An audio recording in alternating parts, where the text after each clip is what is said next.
Okay, David, your package has arrived, so I'm going to get you unboxed and have a look at what you sent.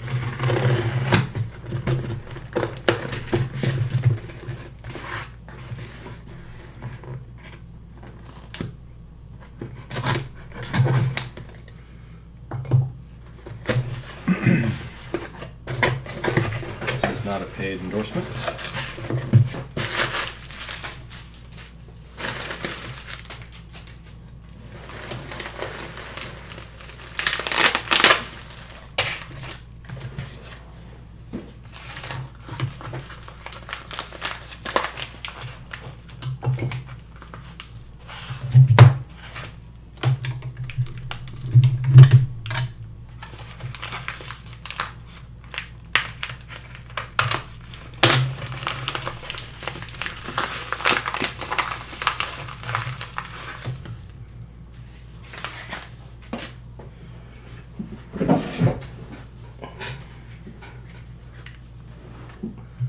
Okay, let's zoom in.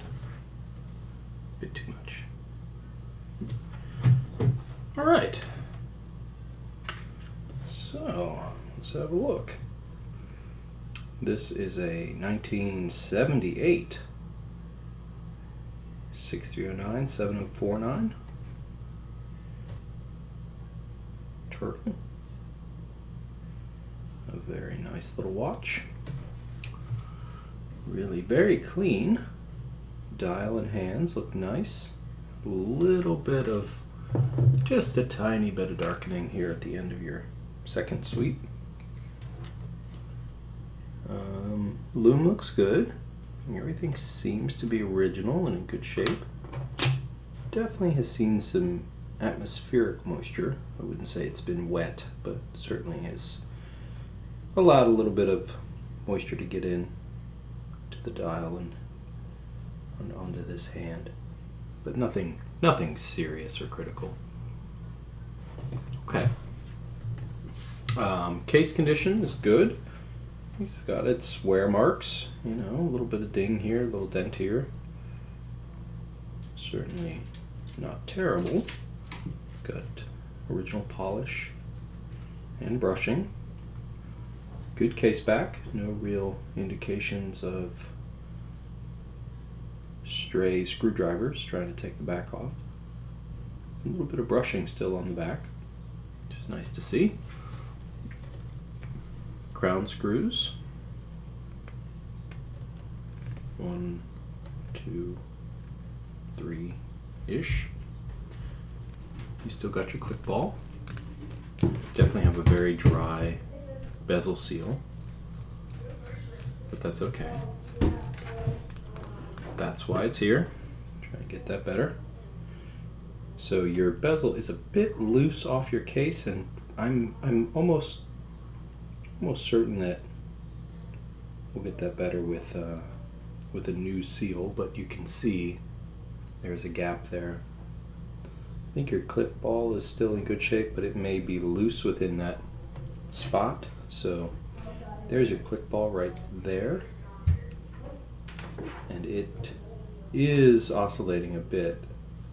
Looks like it wants to come out, but that's okay. It's okay if it's, as long as it's held down by the bezel, that's all right. All right, so your bezel insert's good. It's got its, you know, signs of light wear.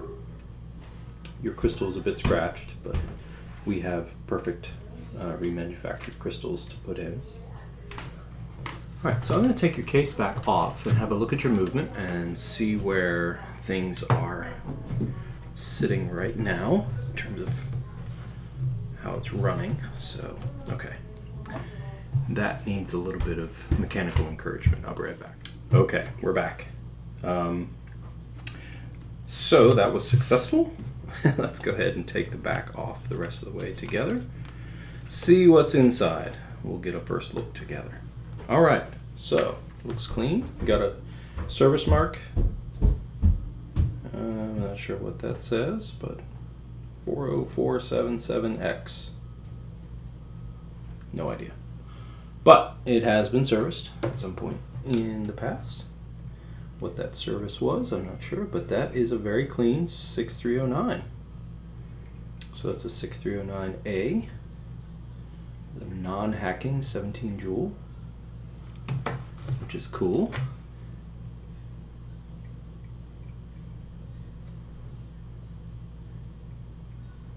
Got some wobble in there. That's always the case. No matter what, they need that jeweling. That's why we're here. Overall, looks okay. Looks good. It's nice and clean. No real moisture has been in here. That's a nice sign.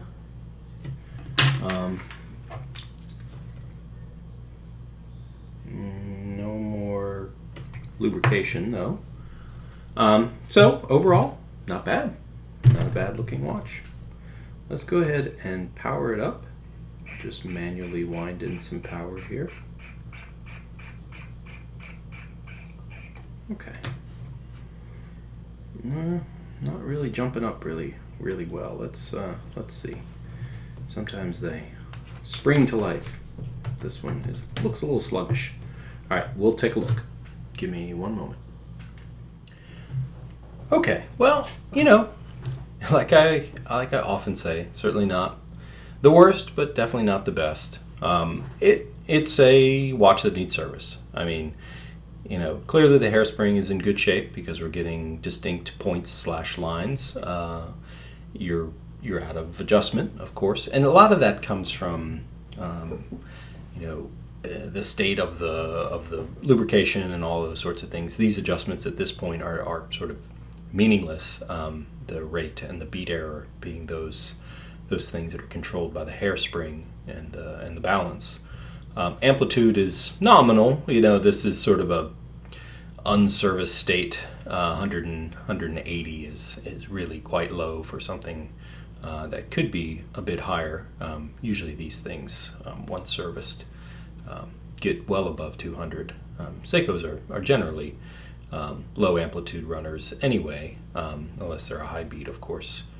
Then they can be quite good, and some of the smaller balance wheel movements are also quite good. But these lumber a little bit, which is fine. It's just we can get this a lot better, and it's pretty variable. It's sort of all over the place at the moment.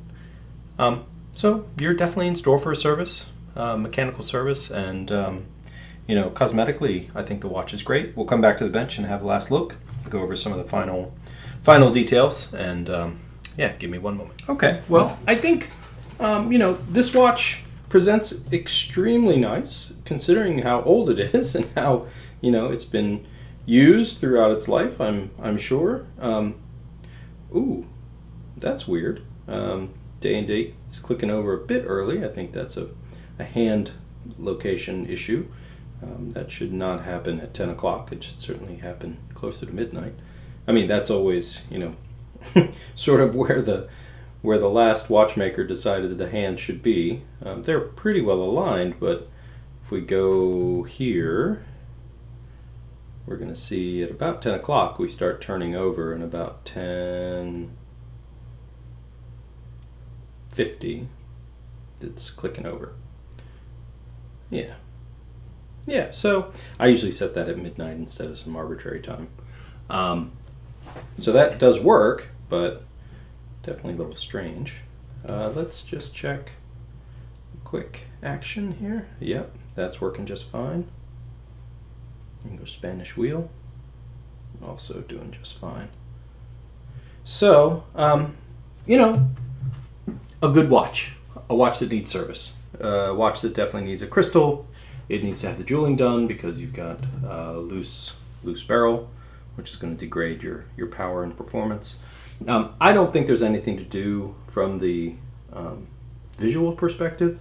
You don't have any lume under your pip glass, so this is missing any lume, but I can certainly bind it so that's usually just held in place by effectively the lume binder. It's a glue or a shellac.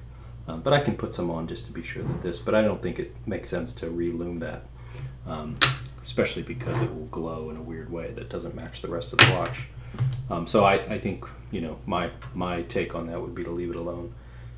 But overall, a really great looking 6309. So we're going to get to work as soon as I hear back. And thanks again, and thanks for watching.